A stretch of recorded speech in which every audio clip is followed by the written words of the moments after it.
Let me ask you about some of those comments about whether SPACs at the moment, the amount of activity we're witnessing, does that constitute a bubble in your mind?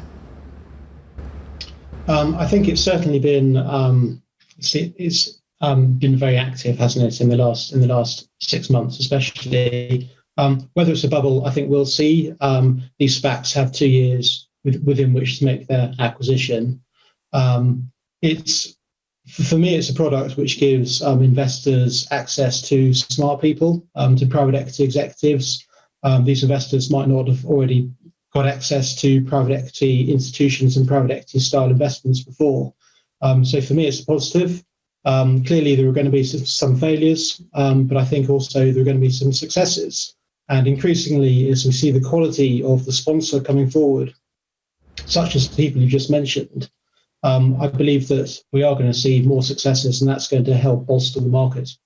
Paul, in the United States, there's been a real makeover for the sector. So many star managers, such a hot area, and all chasing unicorns at this stage. Big tech companies, I think Airbnb was one that they had their sights on, but it wasn't agreeing to a SPAC deal at this stage. But when it comes to here, I saw a description, lucky dip deals, which made me think, oh, what's a lucky dip deal? But it is the right description, really, isn't it? If you're an investor, you sign up to a SPAC, you don't know what that company's going to invest in, and there's no way out if you don't like the investment. Yeah, in the UK, the structure is pretty different actually to the States. So in the UK, the structure exists, but it's fair to say there's no real SPAC market currently. The reasons for that are that the US structure has evolved. It's a pretty clever structure, and I think it's quite sophisticated looking at it from the UK. In the US, there are more investor protections for the SPAC.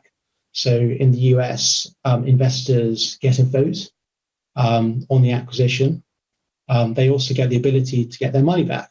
On IPO, the SPAC has to put investors' money into Treasury, and that's locked up.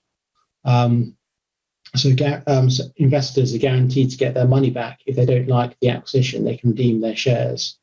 And then thirdly, there is an ability for the shares to trade post-announcement. None of those features are currently in place in a UK SPAC. And in fact, the third feature, currently, it's impossible for the SPAC to trade post-announcement. The shares have to get suspended.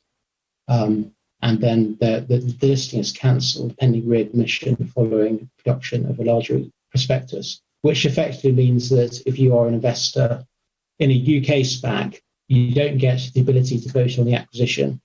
You don't get the ability to get your money out. You can't redeem your shares.